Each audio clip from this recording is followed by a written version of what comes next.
Oiê, tudo bem, gente? Eu queria conversar com vocês agora sobre o Freud, que é o pai da psicanálise, né?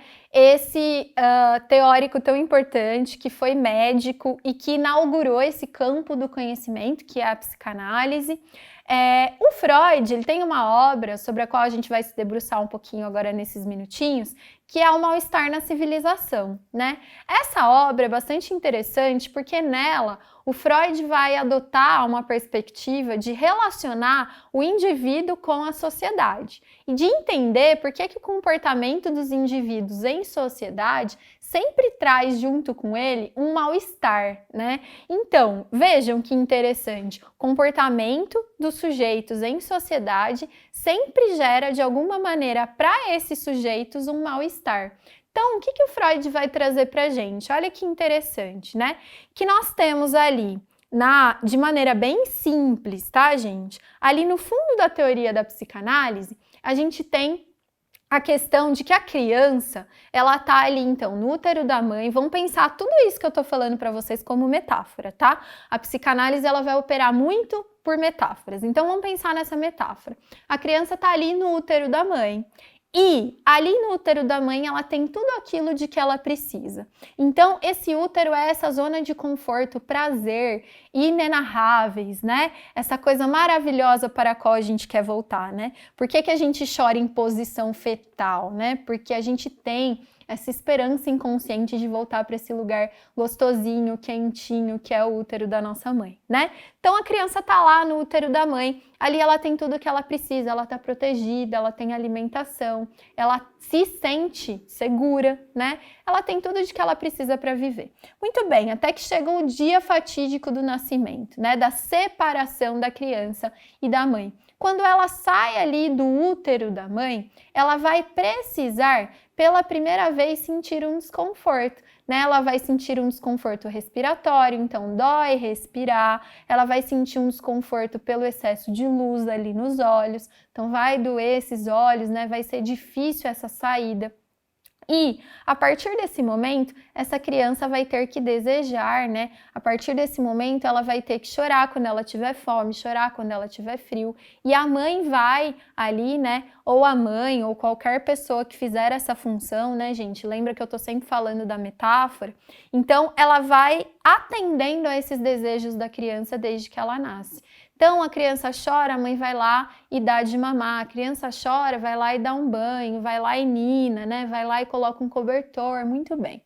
O que essa criança vai aprendendo, então, nesses primeiros tempos de vida? Ela vai aprendendo que essa mãe, né, é essa fonte de prazer inesgotável, né? Então, essa figura materna é essa que vai chegar para cuidar dela sempre que ela tem algum desconforto. Então, vai se estabelecendo uma relação entre essa criança e essa mãe, que é uma relação de prazer, né? Que é uma relação de tudo aquilo que a criança deseja, a mãe vai lá e dá, né?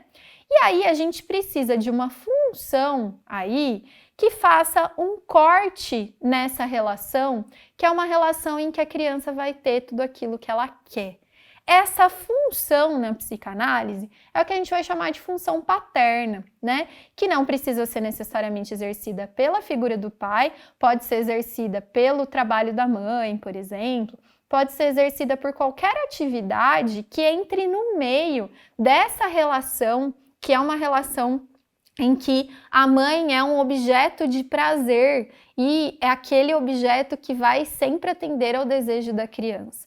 Então, o que eu tenho? Alguma coisa vai ter que se interpor aí nessa relação e dizer, não, ó, você não vai ter tudo que você quer na hora que você quer, né? Então, essa mãe, por exemplo, vai sair para trabalhar e essa criança não vai poder mais mamar na hora que ela quer, né? Mas ela vai ter que mamar na hora que a mãe está presente ali, né? O pai, por exemplo, né, essa figura do pai, ela é uma figura metafórica porque, olha, a mãe não é só sua, ela é minha também, né? Ela não é só seu objeto de amor, ela é também o meu objeto de amor, né? Então o pai interfere aí, né? E aí, gente, de novo, estou falando do pai como metáfora, então função paterna. Essa função pode ser exercida por qualquer pessoa ou mesmo por uma situação. Então, o que essa função paterna faz? Ela limita esse desejo da criança. Então ela vai dizer assim, não, ó, aqui tem regra, não é na hora que você quer. não é do jeito que você quer, né? Então, vamos pensar nessa metáfora originária e vamos entender ou vamos transplantar essa metáfora que está ali no campo familiar ou no campo dos sujeitos para a sociedade. Então, quando Freud vai falar do mal-estar na civilização, basicamente, de forma bem simples, o que ele vai trazer para a gente? Qual a análise que ele vai trazer para a gente? Que o que acontece é que o ser humano é movido por duas forças, então, em sociedade. Pelo princípio do prazer e pelo princípio de realidade. Então, o princípio do prazer é aquela força do desejo que vai me mover em direção a tudo aquilo que eu quero. Então, eu sinto desejo, eu vou me mover em direção àquilo que eu quero, né? Então, eu tenho o princípio do prazer, que vai fazer com que eu queira sempre ter prazer, com que eu queira buscar minha felicidade, com que eu queira fazer aquilo que o meu desejo manda. Muito bem. Só que para eu viver em sociedade, eu não posso fazer tudo aquilo que eu quero, ou eu não posso ser alguém que é aprisionado pelo princípio do prazer, porque eu não posso atender a todos os meus desejos. Por quê? Porque eu vivo em sociedade. E para viver em sociedade existem regras, e essas regras têm que ser cumpridas. Então, o que acontece? Eu tenho o princípio do prazer, que é esse desejo, e eu tenho o princípio de realidade, que são as regras sociais que vão limitar o meu desejo. E essas regras sociais que limitam o meu desejo, esse princípio de realidade, né, vai ser aquilo que gera esse mal-estar. Por que a gente está sempre no mal-estar? Que a gente tem o princípio do prazer, que é, eu quero, eu desejo, isso vai me fazer feliz, mas a gente tem o princípio de realidade que vai modular o nosso desejo, que vai limitar o nosso desejo, que vai dizer, não, você não pode ter tudo aquilo que você quer, né?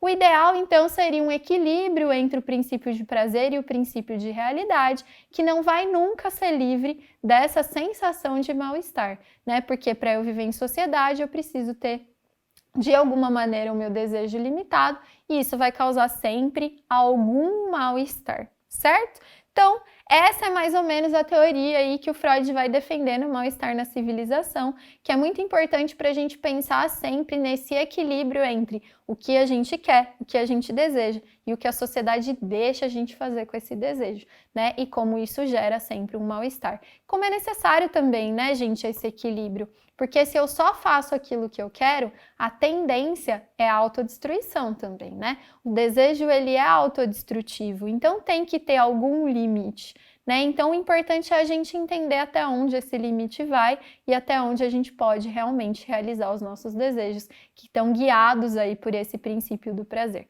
certo? Então, mais ou menos isso, acho que é um ótimo conceito para você ter em mente aí para usar nas suas redações. Espero te ver numa próxima aula. Obrigada pela paciência até aqui e até lá!